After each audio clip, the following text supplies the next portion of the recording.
Hello, आज आपण बनवणार आहेत रव्याचे लाडू. रव्याचे लाडू बनवण्यासाठी मी फर्स्ट 1 वाटी रवा घेतलेला आहे आणि त्यामध्ये ओलं होईल इतकं तूप टाकलेलं आहे. म्हणजे तूप इतकं टाकायचं की ते पूर्ण रवा ओला झाला पाहिजे.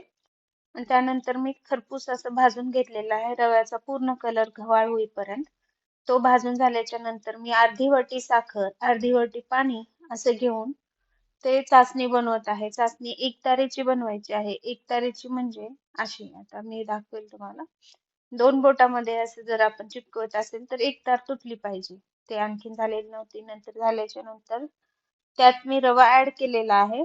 रवा ऍड करते वेळेस आपल्याला लक्ष द्यायचे की फकमणा असं त्याच्या गाठी नाही बनल्या पाहिजे. व्यवस्थित असं त्याला स्टर करून व्यवस्थित घ्यायचंय. त्यानंतर बदामाचे तुकडे टाकलेत मी त्यात. आपल्या आवडीनुसार तुम्ही कुठलाही ड्रायफ्रुट्स टाकू शकता. त्यानंतर मी अर्धा चम्मच विलायची पूड टाकलेली आहे आणि व्यवस्थित असं हलवून घेत आहे. त्यावेळेला गॅस बंद केलेला आहे मी आता. गॅस बंद झाल्याच्या नंतर व्यवस्थित हलवून घेत आहे आणि थोडंसं ते गार होईपर्यंत आपल्याला हलवायचं आहे.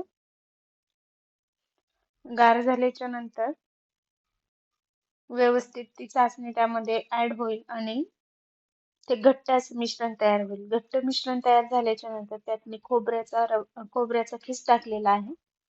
खोबऱ्याचा खीस हा ओल्या नारळाचा आहे आणि त्यानंतर व्यवस्थित असे लाडू बनतात की पाहायचे. बनत असतील तर व्यवस्थित लाडू असे बनवून घ्यायचे आहेत. रव्याचे लाडू हे फार मोठे नसतात, त्यामुळे मी एका हातानेच असे छोटे छोटे लाडू बनवलेले आहेत.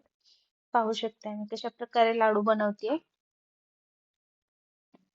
लाडू बनवून झाल्याच्या नंतर हे इतके टेस्टी लागतात आणि एकतरी आपल्याला माहिती असतं आपण हेल्दी खातोय.